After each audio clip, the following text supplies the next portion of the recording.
আমার এই ভিডিওটা আজকে শুধুমাত্র ভগবান শিবের ভক্তদের জন্য। যারা ভগবান শিবের বড় ভক্ত, আজকের ভিডিওটা শুধু আর শুধুমাত্র তাদের জন্য। তো তোমরা কিন্তু অবশ্যই ভিডিওটা কিন্তু ফার্স্ট থেকে লাস্ট পর্যন্ত ওয়াচ করো।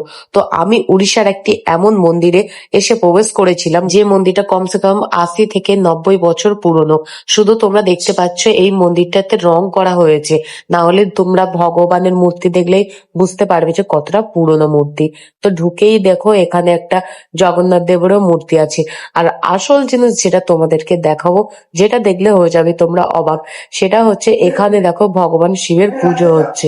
আর শিবটা দেখো কেমন, এখানে দেখো পুরো জল ভরা আছে, কারণ নিচে দেখো অল্প একটুখানি সাপ দেখা যাচ্ছে।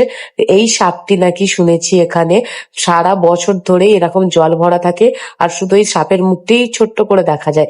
আর আশেপাশে কিছু সাপের মূর্তি করা আছে। আর ওই সাপের নিচে আছে বড় একটি শিবলিঙ্গ, যে শিবলিঙ্গটা শুধুমাত্র মহাশিবরাত্রির দিনকেই ওঠে।